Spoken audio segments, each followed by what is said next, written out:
IIT BHU की छात्रा के साथ हुए दुष्कर्म के मामले में विगत कुछ दिनों पहले तीनों आरोपी पकड़े गए और तीनों आरोपी जो थे वह बीजेपी आईटी सेल के कोई संयोजक था, कोई सदस्य था, कोई अध्यक्ष था।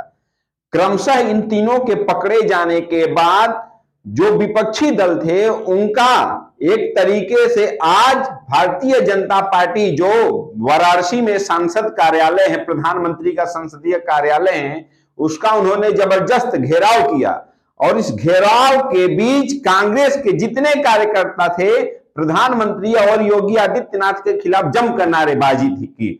आईआईटी बीएचयू की छात्रा से हुई दुष्कर्म की घटना में शामिल तीनों आरोपी गिरफ्तार किए जा चुके हैं। कोर्ट ने तीनों को 14 दिन की न्यायिक हिरासत में जेल भेज दिया है। उधर तीनों के सत्ताधारी पार्टी भाजपा से रिश्ते सामने आने के बाद विपक्ष हमलावर है। इसी क्रम में वाराणसी महानगर कांग्रेस कमेटी और जिला कांग्रेस कमेटी के संयुक्त तत्वाधान में मंगलवार को कांग्रेस पदाधिकारी और कार्यकर्ताओं ने रविंद्रपुरी स्थित प्रधानमंत्री संसदीय क्षेत्र जनसंपर्क कार्यालय का घेराव किया। इस दौरान पुलिस और कांग्रेस कार्यकर्ताओं में जमकर नूरा कुश्ती हुई। कांग्रेस की मांग है कि उन सभी आरोपियों के घर बुलडोजर चलवाया जाए और जिन छात्रों को इस मामले में मुकदमा लगाया गया है और प्रदेश अध्यक्ष पर जो मुकदमा हुआ उन सभी को वापस लिया जाए। महानगर कांग्रेस कमेटी के अध्यक्ष राघवेंद्र चौबे के ऐलान के बाद सुबह से ही पुलिस और पीएससी की जवान रविंद्रपुरी स्थित कार्यालय पर मुस्तैद थे। इलाके की हर तरफ से बैरिकेडिंग की गई थी ताकि कोई भी कार्यालय तक न पहुंच पाए। उधर तय समय पर कांग्रेस कार्यकर्ता गुरुधाम चौराहे पर इकट्ठा होना शुरू हो गए थे। सैकड़ों की संख्या में कार्यकर्ता गुरुधाम चौराहे से संसदीय क्षेत्र कार्यालय की तरफ कुछ किए तो पुलिस अलर्ट हो गई।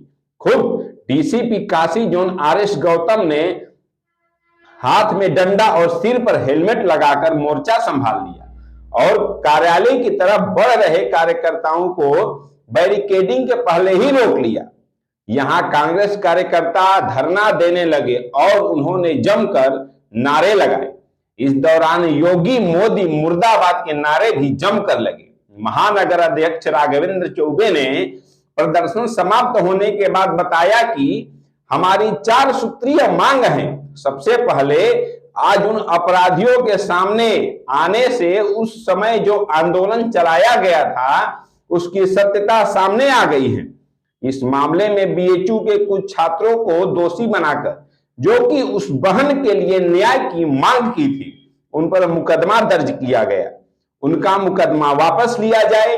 इसके अलावा हमारे प्रदेश अध्यक्ष अजय राय ने एक बयान दिया था कि इस मामले में भाजपा के कार्यकर्ता और पदाधिकारी सम्मिलित हैं। इस मामले के अगले ही दिन उनके ऊपर मुकदमा दर्ज करा दिया गया और इसके अलावा हमारी मांग है कि उन 60 दिनों में कौन से नेता, प्रशासनिक और पुलिस अधिकारी आरोपियों को बचा रहे थे उन्हें एक कमेटी बनाकर जांच कर सजा दी जाए। हमारी अंतिम मांग है कि जो योगी सरकार कहती है कि यदि आप अपराध करेंगे तो अगले चौराहे पर आपको यमराज मिलेंगे, तो क्या योगी सरकार इनके घर की भी कुर्की करेगी और बुलडोजर चलाएगी?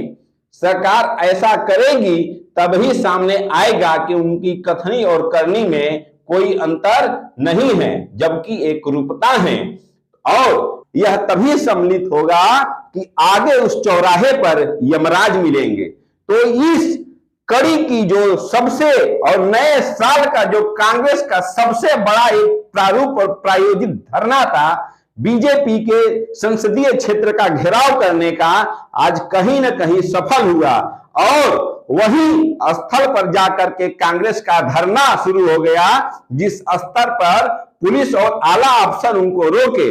और देखना रुचिकर होगा कि इसमें बीजेपी के बड़े नेताओं के क्या रोल होते हैं और बीजेपी की जो योगी बाबा की, जिसको हम लोग बुलडोजर बाबा कहते थे और विपक्षियों को बुलडोजर बाबा नया नाम दिए थे, क्या एक रूपता आता है कि इन अपराधियों के खिलाफ भी बुलडोजर चलेगा?